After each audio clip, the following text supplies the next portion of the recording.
As Andy mentioned, for context, I joined Canva, who is an Australian Yep. super unicorn darling startup, that really kind of started in the consumer space, right? They created a great, easy to use design tool, that they gave away free to everybody and built some great virality around it. And then they started to monetize it. But my time at the company was a really fun part of their journey and evolution because they started to see folks taking it to work at really big companies. So Microsoft, Amazon, Google, you name it. And it was an interesting moment for them because they'd said, we never really thought we'd get into B2B kind of enterprise. We thought we would always just be kind of on the low end of the spectrum here and sort of serve that massive population.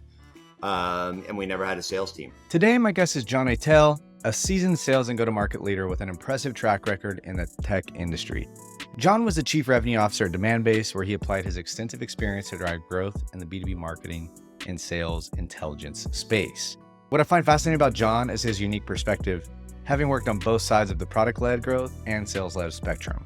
Before Demandbase, John spent 3 years at Canva, where he played a pivotal role in their expansion into the B2B market. He helped build out their entire sales team and strategy, taking them from purely product-led growth model to a hybrid approach that significantly boosted their revenue. Now, John's journey is a great example of how the lines between PLG and sales-led motions are blurring in today's SaaS landscape. He's got some really interesting insights of how a company can leverage both approaches to fuel their growth. Now, we'll also get his take on the current state of B2B sales, including the impact of economic headwinds and the growing importance of data-driven decision-making. So whether you're a startup founder looking to scale your sales efforts or a seasoned sales leader wanting to stay ahead of the curve, I guarantee you'll walk away with this conversation with valuable insights and practical strategies you can apply to your own work. And if you enjoyed this podcast, don't forget to subscribe and follow it in your favorite podcasting app or YouTube. It's the best way to avoid missing future episodes, and it will help the podcast tremendously. It is a lot of work, y'all. So with that, I bring you John Eitel. John, my man, how's it going? I'm great, Andy. Good to see you, bud. Let me move you over to my main screen here. I'm getting it's been a while since I've used Riverside, and I upgraded my camera setup. So it's looking good, man. You're looking good. The skin's looking good. Everything. You must have a good skin routine, John.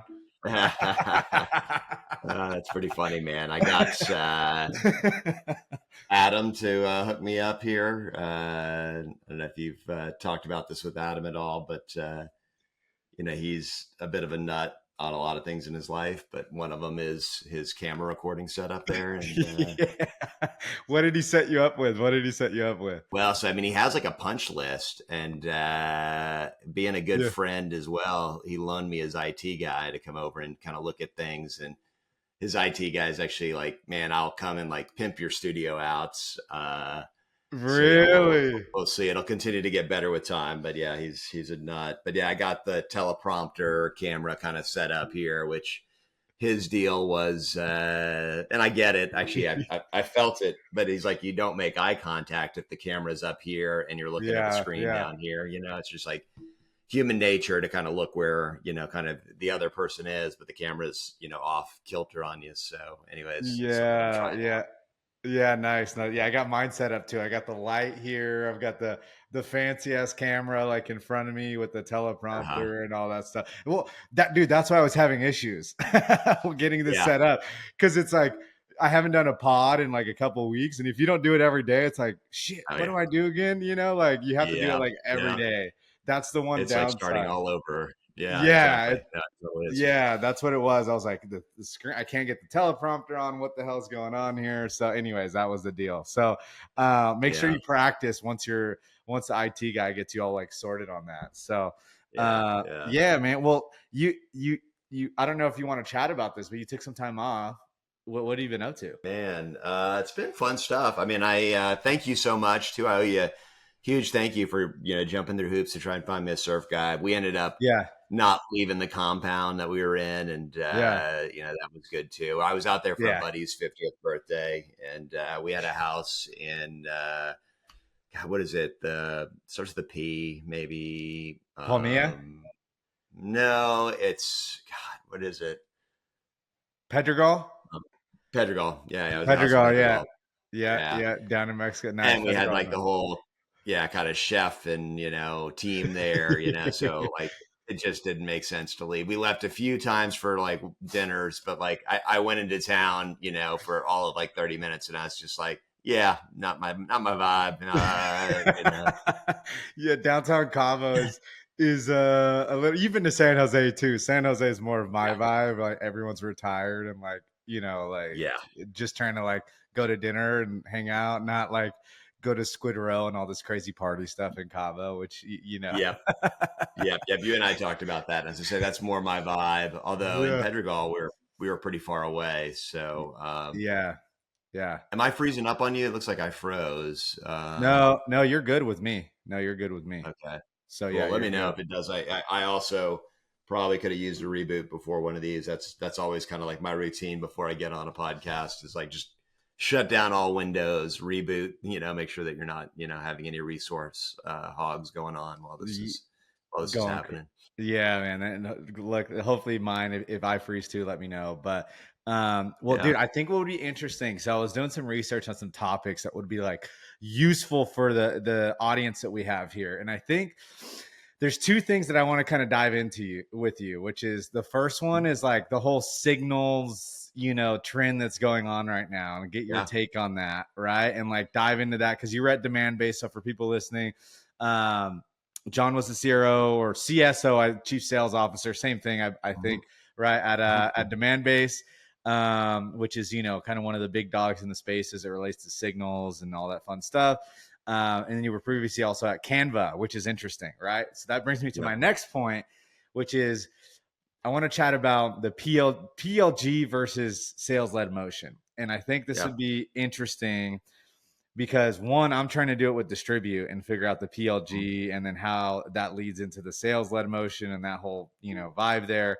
And then second, I think is you hear a lot of people that do PLG and they all, the shiny toy is, man, we should get into like sales led, right? And then everyone that does like enterprise sales led is like, we should do PLG.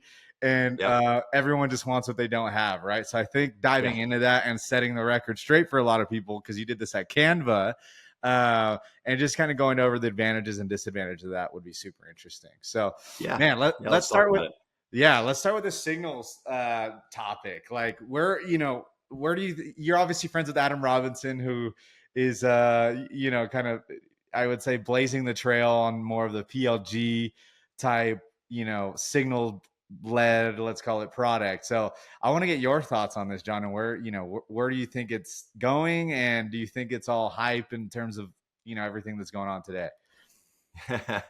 No, I mean, I think the shortest answer is actually, I think that it's real. And I would say, that the hype is well warranted. Now interesting, Lee, enough, I think there is a lot of noise out there in the signals world. And Yeah, that's, definitely what I love to call out. I think that, I love signal based selling because I think it has become, so hard to, outbound prospect the old way, right? The volume based game of, hundreds of calls a day, thousands of emails in a week, like that's changed, and that's, for better or for worse. I can argue both sides here, but I think it has, changed the landscape of how you do things. And so, being able to reach out to the right buyer at the right time, with the right, kind of signaling intent is so powerful, right? I think yeah, instead of trying to, spend all this time turning over a lot of rocks, like turn over fewer rocks, but have, better conversations, better outcomes, and,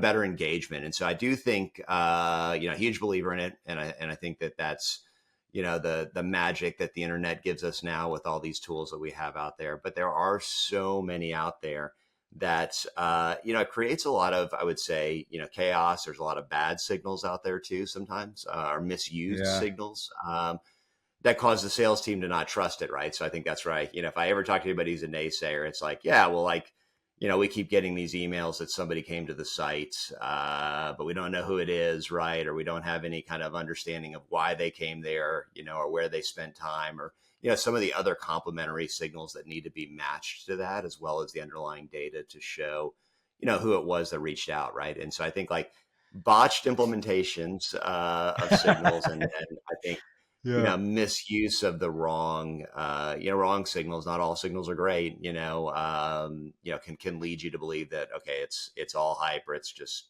kind of, fake magic out there.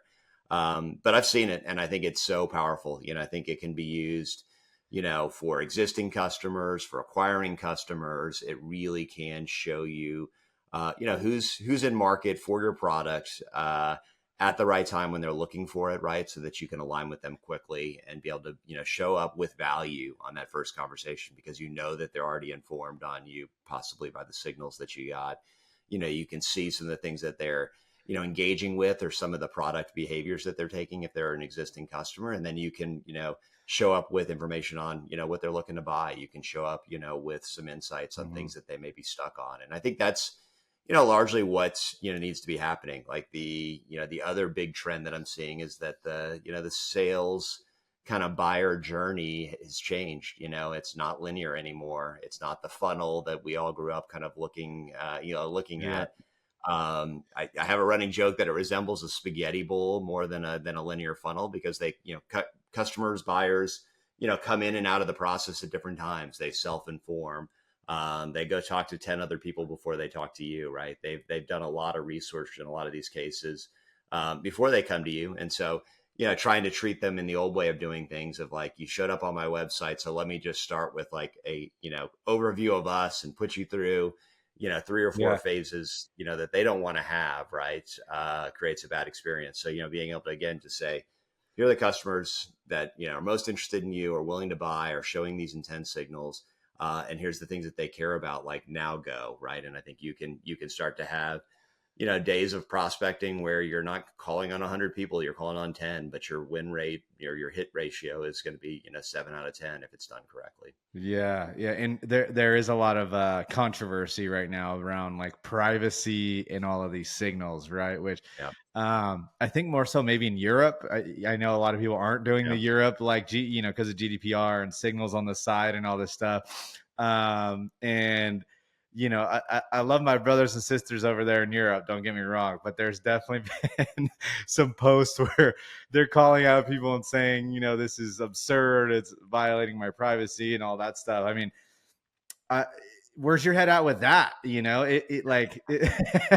Is it just like in the US, we don't care, screw it. Like, tell them everything. And like, are other people going to get used to it? Like, where's your head at when it comes to that controversy, or how do you battle that? Yeah, look, I think Europe is probably way too far on one end of the spectrum here, right? And they've been pioneering with some, laws and jurisdiction and things that, like, no one else is doing. And I do think it makes it really, really challenging over there, to get things done. I think that probably, inversely on the US side, maybe we're probably too fast and loose and too open on some of these things. And you're starting to see a little bit of that catch up of like what is, kind of the settle out in the middle. I do think there's something interesting to be said about this. I think that one of the companies that I was at, 2, 3 companies ago, we commissioned a generational expert to look at the different kind of, generations. And, you talk about, kind of Gen X, Gen Y, Gen Z, millennials, right? All these things, baby boomers as well, right? And what they kind of make up in the world of kind of buyers out there. And what it really came back and told you was that there's even kind of differing opinions on, what privacy means on the internet, right? I think that, baby boomers, which are my parents, your parents, right? When I tell my mom what I do for a living, like, she's like, that's creepy. And I'm like, Mom, that's the internet. And the internet knows more about you than, Yeah. than you do, at times. And it's a good example. Like, they don't really understand it. They feel like it's creepy, and they Yeah. feel like it's an invasion of privacy. I'm Gen X, and I think like Gen X on down. I mean, I came out of high school, or was in high school when computers became a thing and the internet was becoming the big booming thing that it is today, right? And so I think we're a bit more understanding of the technology. Then you take it down to kind of like millennials, Gen Y and Gen Z, which are now starting to become the largest part of the buying population. Like, it's the numbers are there, and it's kind of interesting. Yeah. The interesting thing about them is that they grew up with the internet in place. Like, that's all they know is a world with internet, right? I can remember a world Hmm. before it. You're a millennial, as I say, so I'm guessing you've pretty much known the internet most of your life, right? I would say, Yeah. or Yeah. Tell us about like, yeah, I would say the internet, having my first computer, I had like I was probably what was I, 12 or 13 or something? Yeah, Yeah, yeah, yeah. right. Teenage years, right when it was like a dial up AOL. Yep, I remember those days, man. Yeah, yeah, yeah. Yeah, yeah, Yeah. but it's interesting. So my kids and millennials, like again, who have had the internet around all the time, like they understand like that there is no privacy on the internet, right? They understand that the technology that we utilize, is a give take relationship, and Yeah. they appreciate in some ways that the internet is customized and personalized to them. And so I think like that's Yeah. what makes this challenging too, right? Is like we've still got in the workforce today, all the different audiences out there. Hmm. What also I took from this study that we commissioned that I thought was interesting is look, the younger generations that again are becoming the largest population of buyers out there. Look, they don't mind that they give up some of their privacy if it makes for a better internet experience, right? And Hmm. I think that the unpersonalized internet or the unpersonalized sales approach is a pretty bad one. Like I followed another person who was talking about this privacy situation, and they were like, look, I tried a day of like complete, secure and private, browsing, where I did everything anonymously through VPN, kind of blocked off all the cookies. I turned off every kind of, ability to pull signals here. And this was a woman who was doing it. And she was like, and I was getting, ads for Viagra, right? I was getting, all these things that she was like, Yeah. it was painful because the internet knew nothing about me. And so it was just taking wild swings every time. Right. And so anyways, I Ah, think yeah. I think as this world adapts, it's going to be, I think there's going to be some balancing back to your question of, is the EU right and the rest of the world wrong? I think there's probably, somewhere in the middle is probably right. And I Yeah. do think, the way that these signals get deployed too, I think is important too. How you approach, and use it in your sales process is important too. Don't be creepy about it, Yeah. Yeah. show up informed, at that time the buyer's looking for information. Don't show up saying, hey, I know you were on our internet or on our site on, Yeah. we Yeah. saw you browsing our site and we know that you're, kind of interested in our product, right? Like, I think there's a better way to approach it, right? That shows that you have these tools at your disposal, and you're using it in a way to help them, kind of make a better, more informed decision and guide them through that process. Yeah. And what, it, what is like the North Star for what this signal based sales looks like, right? Like you mentioned Yeah. botched implementation. So like, what is the North Star for that? Like if someone was to say, Gen X, baby boomer, whoever, if they were like, hey, we're going to go Yeah. on demand base, our B2B, all the signal thing, like what does the North Star or what does that great look like today? And I'm sure that it's always going to be changing, but like, what's a great implementation look like and the results that I guess you can expect from that, right? I Yeah. think the Yeah. the obvious answer is, oh, they're on my web. The easy answer today is they're on my website. Let me hit them up now, and like hopefully they're ready to buy, right? And like Yeah. that's Yeah. kind of, I feel like we're in like the embryonic stage of signals, or like that's what's happening today. But like what's like the vision of where this goes, right? And like what should occur? Yeah. Yeah, I think like, what does good look like versus botched in my mind. One, I think it's multiple signals. I think when you just go out and purchase one signal and don't have, kind of other kind of balancing points to it, like that's botched Yeah. in my mind. So I think it is it's going to be a, multi-signal world, and, trying to decide what are the most important ones for you to, kind of capture a buyer in process at the right time. It may be one vendor, it may be multiple vendors, right? I think there's a lot of Mhm. great vendors out there that have, kind of 5 6 different kind of great signals that they rely on here, but maybe it might be, one of them plus, a few others. So the multi-signal kind of implementation, I think, is what the utopia looks like. Like, I love some of these vendors too. There's a bunch out there that could be basically becoming an aggregator for that, so you get the collective view. And I Uh-huh. think that's a really powerful thing too. Again, when I see it go wrong, it's marketing sending over, an Excel file of saying here are, 50 customers that are showing intense, go after them Yeah. kind of thing. And I think, when Yeah. with some of our best customers at Demand Base, we set them up with the multiple signals and things that we were able to deploy. We integrated them with Salesforce because, salespeople don't need more tools right now, right? We need to try and think about how do we consolidate their views or collapse their views. So bringing it into, common tools that they know. and the ones that I saw do it really well, had these signals feeding into Salesforce. They were able to, Yeah. prioritize their workday in Salesforce, so they could say, okay, of the customers that I'm going to call on, here's the 20 that I'm going to prioritize right now because of, X, Y, and Z that's been kind of, called out here. Look, they're Yeah. also integrated with the action layers there too.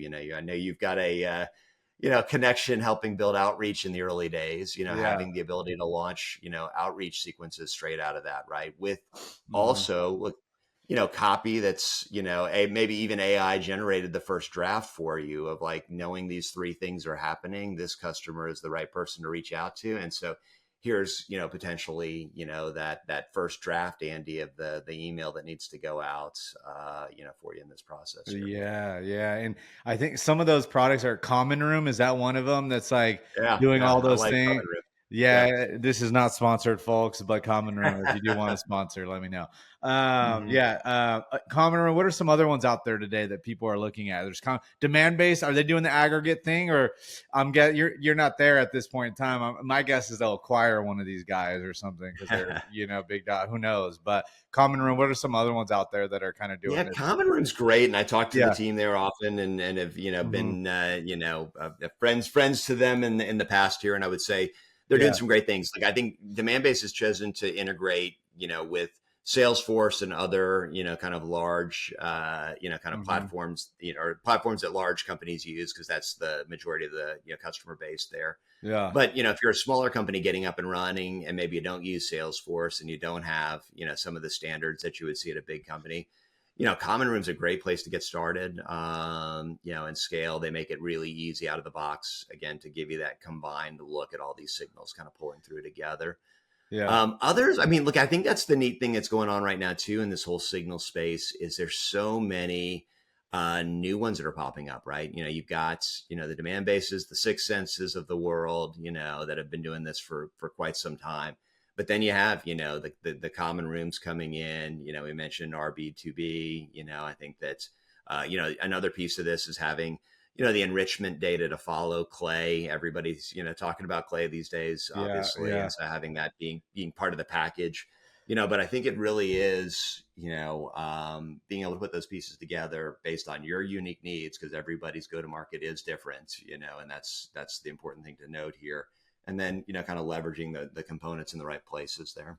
Yeah, yeah, and let's shift gears now. I want to talk about because I think that I personally want to learn about this at your time at Canva, which was you were the GM of North America or the VP of Sales or Yep. GM of Yep. North America, right? So, man, there's so many questions I have about that, just because they are like the big dog when it comes to PLG, right? They're kind of like you know one of the big five: PLG, Miro, Canva. What are the other big Mhm, Figma? mhm. All there's a few of them. But my question to you is like, you've worked with both product led growth and then sales models, right? Because demand base is definitely more sales led, right? Yep. People don't just sign up and do that because it takes you mentioned and big implementations, Yeah. right? So like, Deployment partners, yeah, yeah, integration, yeah, marketing ops, yeah. it takes whole teams, right? It's a Yeah. massive project. So like, how do I want to go over how do you see these approaches complementing each other in B2B SaaS companies, right? That is my question because you've seen Canva, I'll say it again. And from the outside in, it looks like Canva, in what I've heard from people, they have a hard time actually doing the enterprise sales motion, getting whole teams to buy. I don't know if that's true or not. That's just kind of like what I've heard from people on the street. Maybe not, maybe yes, who knows? But like, they're having trouble kind of getting into that world and like selling like the entire companies because they're so PLG. So I want to see your thoughts on how these complement each other today because I'm super curious about, and I have a million follow up questions for you on this. Yeah, Well, let's riff on this one for a bit because I do yeah, think it's interesting. yeah, Yeah, look, I as Andy mentioned for context, I joined Canva, who is an Australian yeah, super unicorn darling startup, that really kind of started in the consumer space, right? They created a great, easy to use design tool, that they gave away free to everybody and built some great virality around it, and then they started to monetize it for SMBs. So if you, I'd love to use the example of if my wife opened up a cupcake shop because she loved to bake, with her love of baking, quickly she'd learn that she'd have graphic design needs. She'd need to make store signage, Instagram posts, you name it, things like that, business cards. And so for, a very small price, Canva was great for all of these, kind of SMBs to get up and running and cover their needs in an effective way there. What they started to see, and they did all this and they grew rapidly, all without a sales team. So this is one of those magic stories of like product-led growth, which is, the product's so great, it sells itself and has this high virality. But my time at the company was a really fun part of their journey and evolution because they started to see folks taking it to work at really big companies. So Microsoft, Amazon, Google, you name it. And it was an interesting moment for them because they'd said, we never really thought we'd get into B2B kind of enterprise. We thought we would always just be kind of on the low end of the spectrum here and sort of serve that massive population. And we never had a sales team, right? And so, through some fits and starts, they realized really quickly that you don't just kind of find yourself in enterprise and grow to wall deployments all by yourself. Like product-led growth will only take you so far. Yeah. And so it was a really neat one. And so when I joined, we actually went out and we surveyed all these customers. We asked them about, their usage of Canva and why they were using it. And it was everyday people, like us, not having graphic design backgrounds that really need to create visual content on a regular basis. And so a good example of this is like, on LinkedIn, it feels like every sales team member these days is creating, content. They're showing thought leadership. They're demonstrating the value of their brand, which is so powerful, right? But they're creating a lot of this without a design background. And so, Canva allowed them to be able to build videos, to be able to do a lot of editing and things like that would typically take designers to get involved on. Also the other thing that we saw was it was the, sales team that had a big pitch the next day and they realized, okay, we need to customize the deck to, fit the specific, use case. And, they reached out to the design team and the design teams, haven't scaled really over the last, 10 years to the size and demands of most companies out there. And so they got the common answer of like, yeah, we can get back to you in like 2 to 3 weeks. Right. And so, the sales team, was like, okay, that's not going to work. Tomorrow's the pitch. I'll figure it out. Let me use Canva, and so, made us realize that again, there is this population within, companies that need to create, want to create, but don't have the access or power to do so. And so we created an enterprise grade version of the platform that was secure and scalable and, allowed you to keep teams on brand, which is always the, kind of CMO's biggest concern. Yeah, exactly. Yeah. That, John and Andy, the sales guys, are going to go out there and put the logo in hot pink because they felt like it that day. And, that's hugely offensive to the brand. And so, anyways, we gave them the ability to create content, quickly, easily, not overutilize, the design talent there. Let them focus on the really high value, impactful work that they need to do. Right. And so it's this really, really powerful moment. So like it was a neat time. I was there for just about 3 years. We built, pretty robust sales, customer success, and, kind of pre and post sales team to go after that. We launched North America. We launched London.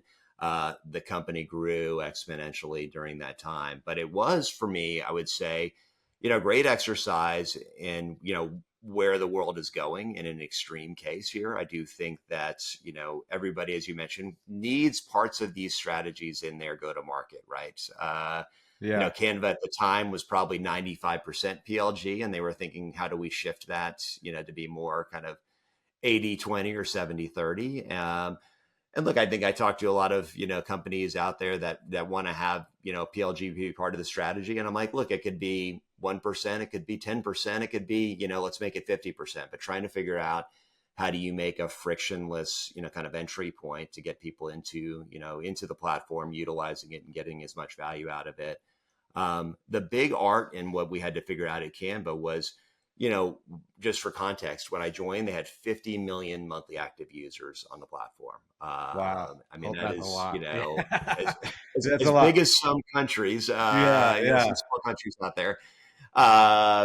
And so, it really was that kind of needle in a haystack moment of like, how do you use signals? We had to be pioneers in deploying signals early on there to be able to go through that, because you can't you would never want to build a robust sales team to go out there and, have them touch all of those. Right. So it's like, okay, how do we surface the ones that make the most sense to have a sales touch on them.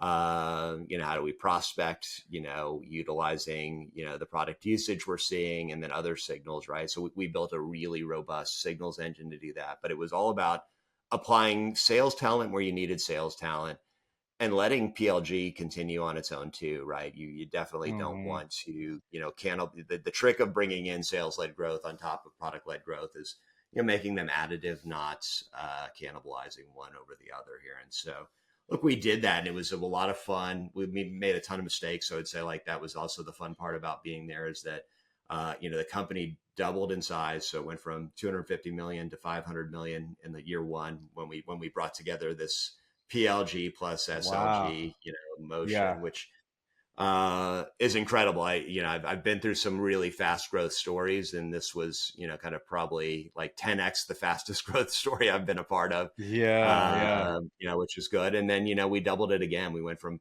500 to a billion in revenues. And they're pretty public about this, even though they're privately held, but, hearing that they're nearing the 2 billion mark. So that's just continued, as they work through this. They've got different challenges to your point. Look, what are they?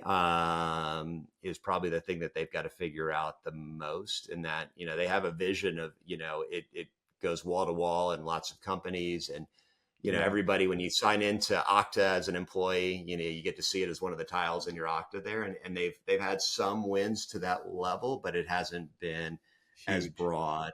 And I do think it's a little bit tricky. One of their bigger challenges that I felt was that the brand is well known, but it's well known as a consumer brand. Mm-hmm. And Mm-hmm. so, you could get conversations a lot of times, with my sales team. They could meet with the CMO of XYZ big company, and the CMO would say, love it. I've used the product. Like, I created a birthday card for my son, or an invite for, a Mm-hmm. birthday party that we did here.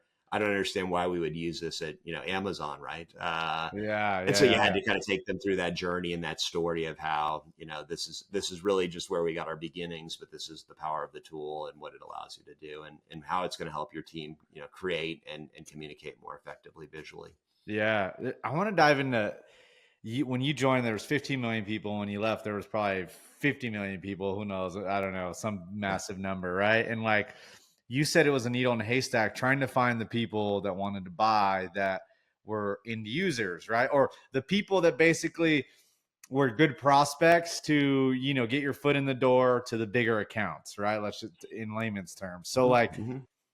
getting a little bit tactical here, and you were probably too high to get super into the weeds, but like what were some of those main signals you looked at, right? Were they product use signals? Was it just as simple as like domain names and matching that against like company size? Like, and then once you did that, what was the process to do that, and how did you focus reps? Because the big problem, as you know, when you have 15 million potential people you can look at, I just look at that, and I look at sales reps and I say, oh my god, that's going to be a massive distraction, Yep. like Yep. where do you focus, right? Because getting them focused is one of the harder challenges. So like getting a little more tactical there, what the heck did you do? Yeah. you know Yeah. And to clarify, so when I joined, it was about 50 million, 50. Oh, I think they're 50. nearing, Okay, yeah. yeah, they're nearing 300 now. So yeah, I mean, just the numbers got massive, and Yeah. taking you through it. Look, I think the easy stuff, and this is kind of like low hanging fruit for everybody out there. And typically, what you do in this is you're looking for, John or Andy who signed up at, AWS, or at Yeti or Starbucks, right? You're looking for people who signed up with company domains, and again, we could see their usage patterns. We could see if they were creating teams. And so, real easy to go out and say, okay, 10 people just signed up, at Mhm. Starbucks, yesterday. Let's reach out to them, and talk to them about, a larger platform play. And so we had some early wins on that, and allowed us to get kind of traction and prove out this kind of B2B use case. But what we started to figure out quickly also was that, those would lead to kind of stall points, is what I call it. But like, we would get up to about 50 users at Starbucks, just as an example. And there was this belief at first of like 10 will grow to 20, 20 will grow to 40, I'll wake Uh-huh. up tomorrow and it'll be 100. and they started to stall at, kind of different points. And every time you found these stall points, again, you have to watch these patterns and trends and look for where are things stalling. But what we were finding was this was a team that went rogue independently in the company, right? They pulled out a corporate card and signed up for it. They probably weren't really talking a lot about it with other folks because they didn't want people to shut them down. Oh, And so, interesting. Yeah, we yeah, started yeah. to spot rogue IT purchases. And so we started to realize, this is, and I've heard other companies are going through this, like Calendly, the CRO, and I used to talk quite a bit. They had a similar situation where they're like, why are we only getting to this size and then we're stopping? And that's exactly it. It's like, when you get to whatever the corporate threshold is that they can kind of slide under the radar, that's usually where you're blocked. And it tells you that, your sale is going to happen basically at a higher level, right? Like this is your time to go kind of above and move into, maybe a CMO for a broader implementation, or the chief sales officer, or, someone who's got more authority, who's going to be able to champion this purchase, bring it to IT and make sure that they're, bought in on that. And so, there's a lot of talk in like PLG about, product led leads here. And I think that's, these are not leads is what we started to find when they got to that stall point. These are, kind of almost a signal. This is a signal that someone has a pain there, because they've started to use the product, but the people that we're working with aren't probably the right people to champion a wall to wall deployment. And so we had a lot of like fits and starts, and I would say kind of like moments where, we would reach out to the CMO and we would say, hey, want to talk to you about this. We had 50 people, at your company sign up. And that was the wrong way to approach it. I'll say, like, for folks that are listening to this, that are going through this journey, this was an interesting aha or epiphany. And that when we said that, like, here's the usage, the CMO, all they heard was like risk and problems, and like someone went outside of the process. And so they almost didn't even want to hear the pitch. They were just kind of like, I could almost see them on Slack, like firing up, a conversation with IT to see how do we block it at the firewall and stop this, right away. And so it No required us to, way. Okay, I'm change the running into this approach. literally right now with Distribute, right? Like, Oh it's yeah. so funny because you're like, here's the mistake people made. They go to the C and Yeah. I'm like, dude, I just did that. I, So I'm the dumb doing that right now because we did it for a while and had to learn through it. So again, that's hopefully the benefit for your audience is they get to learn from folks that, made some mistakes so they can move through them faster. So look, here's what we did. We actually were like, okay, stop leading with usage and adoption. Use that as the signal again. So this is the reason you're reaching out to that CMO, because then that they've got a pain point there. But you've got to sell them on the broader vision first. And so we flipped our pitch deck almost on its like kind of ear. And we started off with like, look, we want to get a conversation with you. We want to talk to you about this new enterprise offering. We want to talk to you about how it's helping all these big brands in the world, right? You got to establish your credibility. So again, we had to, show some, progress that we'd made with some other teams that were doing innovative things here. And then talked about why. And we talked about how the world's becoming more visual, how everybody wants to communicate, like, CMO, how would you feel about like turning your 1,000 sellers globally into like brand ambassadors and a megaphone for your brand, right? And so like, then the CMO's leaning in, right? They're like, okay, that's exactly what we want to do. Like there's so much, social selling going on right now. There's so much brand awareness that can be pushed through your employees, right? So again, they're buying in. We talked to them about the brand control and how we make sure that like you can control what they're putting out there. You can give them, we used to call it one, also words matter. So like as soon as we use brand control, like people, on the user side, we're like, stop, the CMO loves it, but, so we actually kind of flipped it to freedom within a framework, but we're like, we're going to give them, freedom within a framework that you define, right? So you're not controlling anybody, and, the CMO's happy and everybody wins here. But as we got to the end of the presentation, like usually the objection we would hit at the end is like, great, I love it, I think it's awesome, but it sounds like another tool, and we just don't have time to learn about another tool. Like it's going to take some, heavy lift on our part to enable and train, or, we're rolling out so many other things. And so then that was the time to like, let me show you, something that's already happening. So there was a team of 50 folks that, signed up, it's such and such's team in the product organization or in the marketing organization. Here's how they're using it today.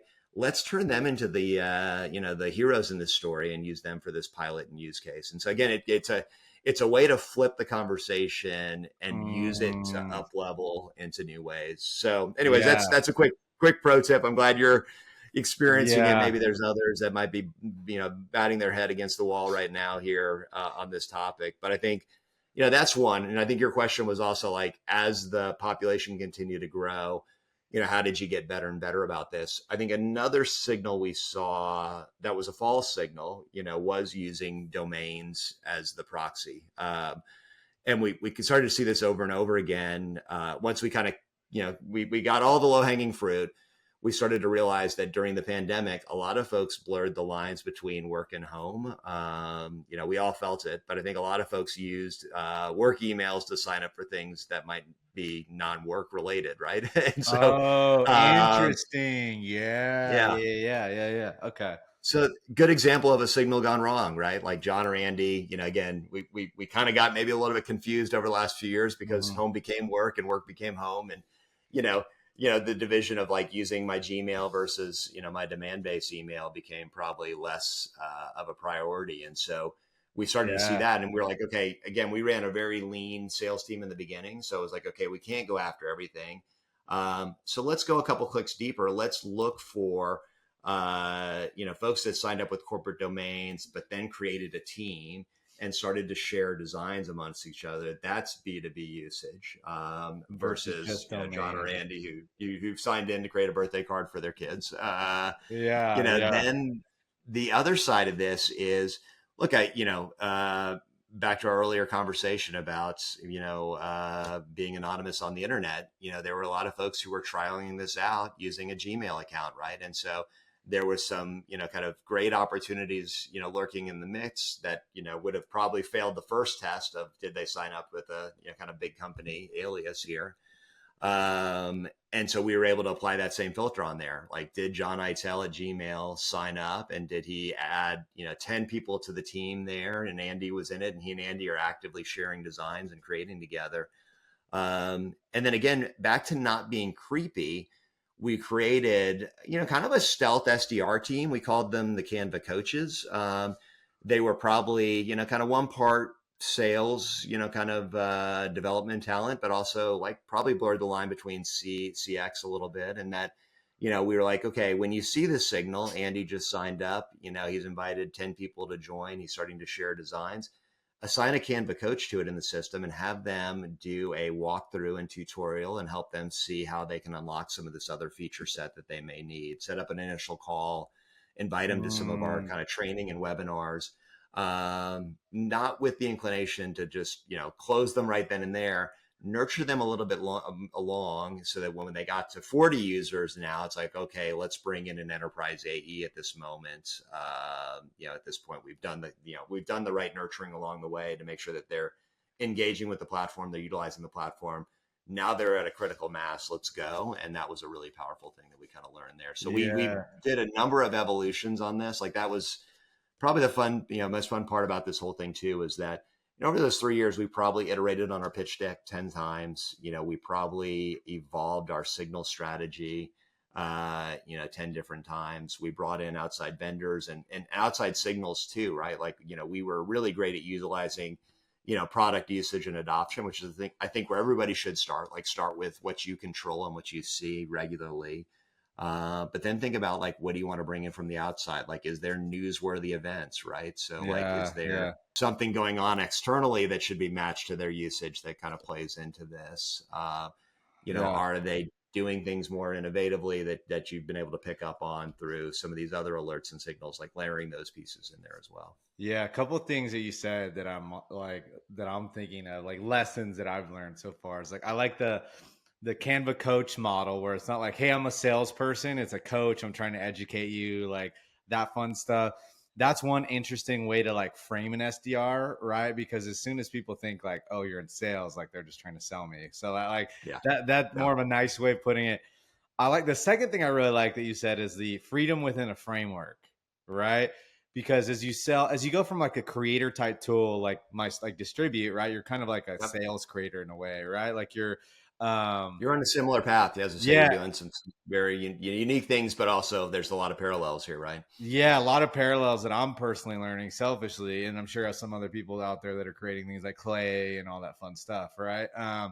The third thing that I think was the most interesting was your the push versus pull method. And that's how I thought of it, where it says pushing the CMO and saying, hey, you have 50 users, like you should buy now. You're kind of pulling them in and saying, like, here's how you should think about where the world is going and how to think about creating great design and more efficiency in your, design and your output and your assets and da da da da. So I like that. It's just that simple framing, how you frame it, the switch of versus like pushing them, like buy now, buy now, buy now.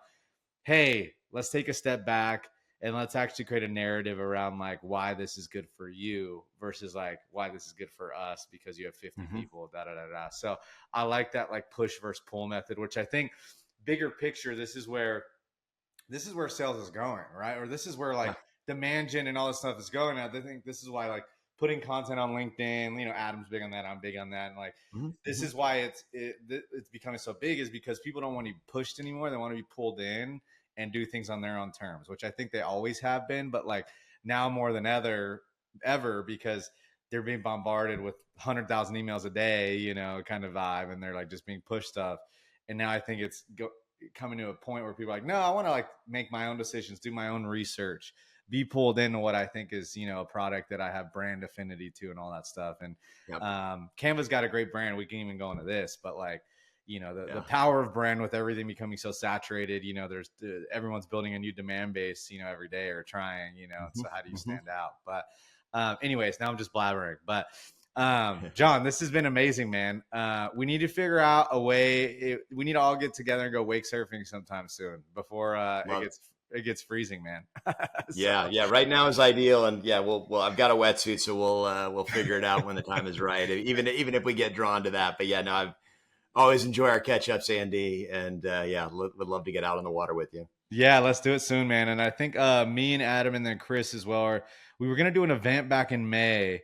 Um, like a go to market event, but I think we're gonna like we might spin one up. I don't know where their heads at. Adam just had a baby, so I might just spin it up alone and just do kind of a go to market like meet up for like a bunch of people in that space here in Austin. So we'll see, but I'll keep you posted on that. But wanted to get something to get everyone together and helping each other out and all that fun stuff. So That yeah, sounds man. great, man. Yeah, Yeah, keep me man. posted. Let me know where I can help. Yeah, man. And then side note, what's the latest with you? Well, we won't record this. Let me stop recording here. But